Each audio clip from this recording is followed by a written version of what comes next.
చేపపై స్వారీ. ఒకానొకప్పుడు దూరపు రాజ్యంలో రాల్ఫ్ అనే ఒక యువకుడు నివసించేవాడు. రాల్ఫ్ చాలా మంచి వ్యక్తి, కానీ అతను ఎప్పుడూ చాలా దురదృష్టవంతుడు. తనను మరియు తన భార్యను పోషించుకోవడానికి తగినంత డబ్బు సంపాదించడానికి అతను కష్టమైన ఎంతో దాన్ని ప్రయత్నించేవాడు. కానీ అది ఎల్లప్పుడూ అతనికి కష్టమే అయ్యేది. అతను తన పసడేనా గ్రామంలోకి ప్రజలకు చిన్న చిన్న పనులు చేయడానికి తనను తాను నియమించుకోవాల్సి వచ్చేది. ఒక రోజున రాల్ఫ్ సరస్సు వద్దకు బజారుకు వెళ్లి ఆ చాలినన్ని చేపల్ని పట్టి తన భార్యను పోషించాలనుకున్నాడు. కొన్ని గంటల సేపు కూర్చున్న రాల్ఫ్కి కేవలం ఒడ్డుకు చేరుకున్న చిత్తని మాత్రమే పట్టుకోగలిగాడు. ఎంతసేపైనా నాకు వచ్చిన రాయి కూడా దొరకలేదు. నేను వెళ్లి మా భార్యకి ఏం సమాధానం చెప్పగలను? అతను వదిలిపెట్టి ఇంటికి వెళ్లబోతుండగా తన వెనుక నుండి ఒక దారుణమైన మూలుగు విన్నాడు. అదేమిటి? రాల్ఫ్ చూడడానికి చాలా పొడవైన గడ్డంతో చెట్టు కాండం మీద వేలాడుతున్న ఒక మరుగుజ్జుని చూశాడు. అతను మరుగుజ్జుని చూసి ఆశ్చర్యపోయాడు. ఎలా స్పందించాలో తెలియలేదు. టోనీకి హెల్ప్ చేయండి. టోనీ యొక్క గడ్డము ఈ రూట్లలో ఇరుక్కుపోయింది. అది సరే, కానీ టోనీ ఎక్కడున్నాడు? నేనే టోనీని. టోనీ ఒక మరుగుజ్జుని. ఓ సరే, నన్ను సాయం చేయని. అతను ఎంతో జాగ్రత్తగా చెట్టు తొర నుండి టోనీని బ్రెడ్ని బయటికి తీశాడు. నువ్వు నాకు సహాయం చేశావు కాబట్టి నేను నీకు ఏదో ఇస్తాను. అలా చెప్పి అతను తన ప్యాకెట్లో ఉన్న మెరిసే ఒక రాయిని బయటికి తీసి రాల్ఫ్కి ఇచ్చాడు. గుర్తుంచుకో, ఎప్పుడైనా సరే. అకస్మాత్తుగా వాళ్ళు ఒక తోడేలు అరుపుని విన్నారు. అయ్యా బాబోయ్, తోడేలు! నేను ఇక్కడి నుంచి వెళ్ళిపోవాలి. మరోసారి నిన్ను కలుస్తాను. అది సరే టోనీ, కానీ ఏం గుర్తుపెట్టుకోవాలి? రాల్ఫ్ టోనీ పరిగెత్తి ఒక చెట్టు వెనకాల మాయం కావడం చూశాడు. అతను ఆ రాయిని చూశాడు. అది మెరుస్తున్న వంకాయ రంగు రాయి. బహుశా ఇది ఎంతో విలువైన రాయి కావచ్చు. దీన్ని నేను బజారులో అమ్ముతాను. అప్పటి వరకు కొన్ని చేపలు పడతాయేమో చూడని. అతను ఆ రాయిని తన పాకెట్లో వేసి కింద కూర్చుని చేపలు పట్టే కర్రని అందుకున్నాడు. అతను వేచి చూశాడు, కానీ ఏమీ పడలేదు. ఆశని వదిలేసుకుని గట్టిగా ఇలా అన్నాడు, నాకు ఎంతో ఒక పెద్ద చేప దొరికితే బాగుండేది. అతను అలా అన్న వెంటనే ఆశ్చర్యంగా ఒక చేప ఒడ్డుకు వచ్చి పడింది. రాల్ఫ్ కన్నా ఎంతో పెద్ద చేప. నా జీవితంలో ఇంత పెద్ద చేపని ఎప్పుడూ చూడలేదు. ఒక ఊరంతటికి దీన్ని నేను వండి పెట్టచ్చు. ఇంత పెద్ద చేప ఇది. దీన్ని నా ఇంటికి ఎలా మోసుకుని వెళ్ళగలను? రాల్ఫ్ మరొక అసాధ్యమైన కోరికని కోరుకోవాలనుకున్నాడు. నేను కాకుండా ఈ చేపను మోసుకెళ్తే బాగుండేది. అంతే, ఓలా చేప కదలడం మొదలుపెట్టింది. అది రాల్ఫ్ కాళ్ల కిందకి జారి పసడానా వైపుకు పాకసాగింది. రాల్ఫ్ని ఒక గుర్రంలా తన నడుంపై మోస్తూ ముందుకు సాగింది. రాల్ఫ్ తన వద్ద ఉన్న రాయి ఎంతో మంత్రగలదని అనుమానం కలిగింది. అలా స్వారీ చేస్తూ వెళ్లసాగాడు. పసడోనా ఊరంతా అందమైన సామ్రాజ్యపు రాజు మొనాకోని చూశారు. మొత్తం గ్రామమంతా ఆ రాజు కోసం మొనాకో మహారాజు అతని కుటుంబం గురించి ఎన్నో పుకార్లు చెప్పుకుంటున్నారు. మహారాణి సరదాయిన మనిషి, ఎప్పుడూ నవ్వుతూ సంతోషంగా అందరినీ ఉంచేది. రాజుకు ఈ విషయం ఎంతో ఇష్టం. ఒకరోజు అకస్మాత్తుగా మహారాణి మరణించింది. మహారాజు మొనాకో విచారంలో ఉండిపోయాడు. అతను మొత్తం కోటలో నవ్వడానికి నిషేధించాడు. మొనాకో మహారాజుకు ఒక కూతురుంది, వయోలా ఆమె పేరు. నవ్వడం నిషేధించినప్పటి నుండి యువరాణి వయోలా నవ్వడం మానేసింది. ఆమె ఎంతో అందమైనది, హుందా అయినది. నవ్వకపోవడం వల్ల ఆమె ముఖంలో జీవం లేకుండా ఉదాసీనంగా ఉంది. ఆమె నవ్వలేకుండా ఎంతోసేపు పాట పాడింది. ఇకపై ఎలా నవ్వాలో తెలియదన్నట్టుగా ఉంది. రాజు మొనాకో వెంటనే తన తప్పుని గ్రహించి తన కూతురిని నవ్వించడానికి ప్రయత్నించాడు. జెస్లర్స్, కమెడియన్స్, స్మార్ట్ అలెక్స్ అందర్నీ సామ్రాజ్యం నుండి పిలుపు వచ్చింది. యువరాణిని ఎవ్వరూ నవ్వించలేకపోయారు. చివరికి తన మంత్రుల్ని పిలిపించి తన కూతురిని వివాహం చేసుకునే తెలివైన వాడిని గురించి అడిగారు. మీలో ఎవరైనా నా కూతురు ప్రిన్సెస్ వయోలాని నవ్విస్తే గనుక మీకు 50 మిలియన్ల గోల్డ్ కాయిన్స్ లభిస్తాయి. ఇంకా పెళ్లి కూడా చేస్తాను తననిచ్చి. ఈ ప్రకటన విన్న యువకులు ఎంతో సంతోషించారు. ఈలోగా యువరాణి ప్రిన్సెస్ వయోలా తన బెడ్రూంలో కిటికీ నుండి చూసింది. ఏదో అసాధారణంగా ఉండడాన్ని గమనించింది. ఒక్క క్షణం ఒక పెద్ద చేపపై ఒక వ్యక్తి స్వారీ చేయడం కనిపించింది. అది నిజంగానే ఒక వ్యక్తి పెద్ద చేపపై స్వారీ చేస్తున్నాడు. ప్రిన్సెస్ వయోలా తన కళ్ళను రుద్దుకుని మరీ చూసింది. అది నిజమే. దూరంగా అపరిచితుడు నవ్వు పుట్టించేలా మునుపెన్నడూ చూడని విధంగా ఉన్నాడు. గట్టిగా నవ్వేసింది. ఆమె గట్టిగా నవ్వడం కోట మొత్తం వినిపించింది. మొనాకో మహారాజు కూడా తన కూతురు నవ్విన శబ్దాన్ని విన్నాడు.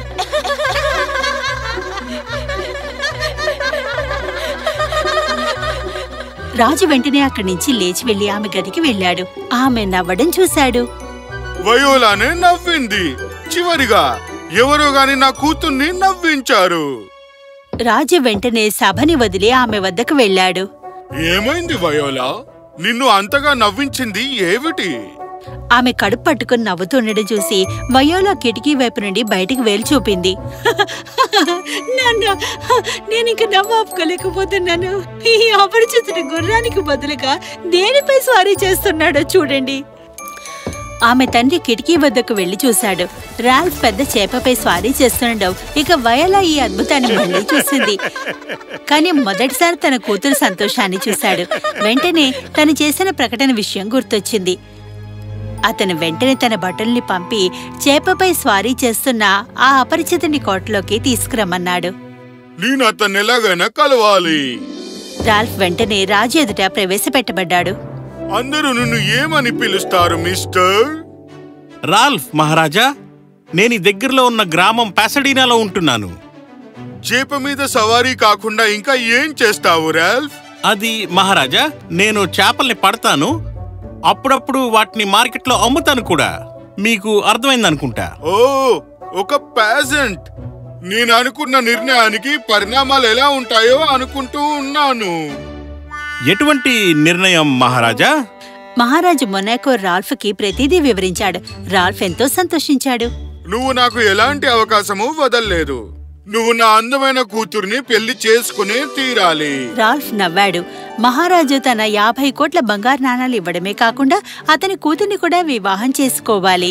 ఆ రాత్రి మొనాకో మహారాజు తన కుమార్తెను వయోలాను కలిసినప్పుడు తన ప్రకటన గురించి మరోసారి చెప్పాడు. నువ్వు తప్పకుండా తన్ని పెళ్లి చేసుకోవాలని అనుకుంటున్నావా? నా మొత్తం జీవితంలో ఇంతవరకు ఎవరూ ఇంతలా సంతోషపెట్టలేదు. నా ఎదురుగా ఎంతమంది రాజుల్ని, యువరాజుల్ని, ఛత్రపతుల్ని, మహాధిపతుల్ని పెట్టినా నాకక్కర్లేదు. నేను చేపని స్వారీ చేస్తున్న అతని మాత్రమే వివాహం చేసుకుంటాను. పైగా మాటిచ్చారు, నన్ను నవ్వించిన వారినిచ్చి వివాహం చేస్తానని. మరో మార్గం లేక మొనాకో రాజు రాల్ఫ్ని రాత్రి విందుకు ఆహ్వానించి రాత్రి తమతో గడపమని కోరాడు. రాల్ఫ్ ఇంకా వయోలా కలిశారు. తొలిచూపులోనే వారు ప్రేమలో పడ్డారు. కాని మొనాకో జరిగిన దానికి పెద్దగా ఆనందపడలేదు. విందు సమయంలో రాజు రాల్ఫ్ ఊహించినట్టుగా అతని ప్రవర్తన లేదు. అతను తినే పద్ధతి, బట్టలు, మాట్లాడే విధానం అన్నీ అతని ప్రవర్తన ఎలాంటి మర్యాద, హుందాతనం లేనేలేదు. రాజసం లేదు. ఇది చూసిన రాజు మరింత బాధపడ్డాడు. విందు తర్వాత తన ప్రధానమంత్రి నెయిల్మ్యాన్ ని పిలిచాడు. అతని ఆంతరంగిక సలహాదారుడు. నేను నా మాట మీద నిలవాలనుకుంటున్నాను, కానీ నా కూతుర్ని ఇలాంటి నైట్ ఆఫ్ ద ఫిష్ కిచ్చి పెళ్లి చెయ్యలేకపోతున్నా. అందుకే ఈ నిర్ణయాన్ని నీకు వదిలేస్తున్నా. ఈ పెళ్లిని వదిలే బాధ్యత నీదే. ఇప్పుడు ఏం చేయాలనుకున్నా అది చేసే నువ్వు. నేను దీని నుంచి ఎలాగైనా ముక్తి పొందాలి. నెయిల్మ్యాన్ ఓ క్షణం ఆలోచించి తల ఊపాడు. మొనాకో మహారాజు ఎంతో సంతృప్తితో ఉన్నాడు. మంత్రి ఈ పరిస్థితిని చూసుకుంటాడని అతనికి తెలియని విషయం ఏమిటంటే, నెయిల్మ్యాన్ వివాహాన్ని ఆపడానికి రాల్ఫ్ని పాసడోనా నగరం నుండి కనబడకుండా మాయం చేద్దామని. ఆ రాత్రి నెయిల్మ్యాన్ సేవకులు అతిథి గృహంలోకి వెళ్లారు. అక్కడ రాల్ఫ్ నిద్రపోతున్నాడు. వాళ్ళతని కట్టేశారు. ఒక పీపాలో పడేశారు. బిగించారు. అతని సముద్రంలో పడేశారు. రాల్ఫ్కు మెలకు వచ్చింది. అతను గుర్తించాడు తన నీళ్ళలో ఉన్నట్టు. వెంటనే మెరిసే రాయిని వాడాడు. ఈ బ్యారెల్ ఒక పెద్ద బోట్ అయితే బాగుండేది. ఆ పీప పెరిగింది పెరిగింది. అది ఒక సహజమైన పడవలా అయ్యే వరకు ఈ బోటు నన్ను వెనక్కి పాసడీనాకి పట్టుకెళ్తే బాగుండేది. ఆ తర్వాత అతనికి తెలిసింది పడవ గాల్లో తేలుతున్నట్లుగా. రాల్ఫ్ ఇంటికి వెడుతున్నాడు. అతని ముఖంలో ఆత్మవిశ్వాసం ఉంది. ఆ మర్నాటి ఉదయం రాల్ఫ్ కనబడ్డం లేదని తెలుసుకున్న వయోలా నిరాశ చెందింది. నాన్న, నేను ప్రేమించిన ఒకే ఒక వ్యక్తి ఇప్పుడు కనిపించడం లేదు. అతన్ని వెతికించండి. అతను లేకుండా నేను ఉండలేను. మొనాకో రాజు సిగ్గుపడ్డాడు. పరిశోధన మొదలయ్యింది. కాని అతను ఎక్కడున్నది ఎవరికీ తెలియలేదు. మొనాకో రాజు చింతలో పడ్డాడు. తన కూతురు గురించి బాధపడ్డాడు. ఏం చేశావు నువ్వు? అతనెక్కడున్నాడు? నువ్వు వెంటనే అతన్ని వెనక్కి తీసుకురా. మహారాజా, ఇది అసాధ్యం. నేను వాడిని ఒక బేరల్లో బంధించి సముద్రంలోకి విసిరేశాను. ఏం చేశావు నువ్వు? ఒక మాట చెప్పాలంటే వాడిని తరిమి కొట్టాను. నేను ఇంత ఎక్కువగా చేయమని నిన్ను అడగనే లేదే. నేను కేవలం అనుకున్నాను తను నా కూతురుకి సరైన వాడు కాదని. కానీ దీని అర్థం తన జీవితాన్ని నాశనం చేయమని అస్సలే కాదు. నీ మతిపోయిందా ఏమిటి? మొనాకో మహారాజు ఎంతో చింతించాడు. రాల్ఫ్ ఎలా ఉన్నాడో తెలియదు. అతను వెంటనే తన కూతుర్ని క్షమాపణలు అడగాలనుకున్నాడు. ఈలోగా రాల్ఫ్ పడవ ఒడ్డుకు చేరుకుంది. అతను విజయవంతంగా తిరిగి వచ్చాడు. అతను తన ప్రియమైన రాకుమారి వద్దకు వెళ్లి జరిగింది చెప్పాడు. మొనాకో రాజు తన కుమార్తెకు జరిగింది చెప్పడానికి వెళ్లాడు. రాల్ఫ్ సజీవంగా ఉండడం చూసి ఆశ్చర్యపోయాడు. నాన్నా, ఎవరికో నేను రాల్ఫ్ని వివాహం చేసుకోవడం ఇష్టం లేదు. వాళ్ళు అతని సముద్రంలో పడేశారు. ఇలాంటి సిగ్గుపడే పనిని ఎవరు చేశారో తెలుసుకుని తగిన చర్య తీసుకుని మీరు వారిని శిక్షించండి. మొనాకో మహారాజు తను చేసిన తప్పుకు ఎంతో సిగ్గుపడ్డాడు. తనలో ఈ విషయాన్ని దాచుకోలేకపోయాడు. వెంటనే రాల్ఫ్కు వయోలకు మొత్తం జరిగిన విషయాన్నంతా చెప్పి వారిని క్షమాపణ కోరాడు. నేను ఎవరినవుతాను మిమ్మల్ని క్షమించడానికి ఓ మహారాజా? నేనేం చెప్పాలనుకున్నానంటే, నేను మీ అమ్మాయిని ప్రేమిస్తున్నాను, ఇంకా ఆమెను వివాహం చేసుకోవాలనుకుంటున్నాను. నాకు అంతే కావాలి. మొనాకో మహారాజు రాల్ఫ్ ఎంతో ఆకట్టుకున్నాడు. అతను తన కూతురికి రాల్ఫ్కి ఆశీస్సునిచ్చాడు. వివాహం ఆ మర్నాడు జరిగింది. నీల్ మ్యాన్ రాజ్యం నుండి దూరంగా పంపబడ్డాడు. మొనాకో మహారాజు రాల్ఫ్కు తన అర్ధరాజ్యాన్ని ఇచ్చాడు.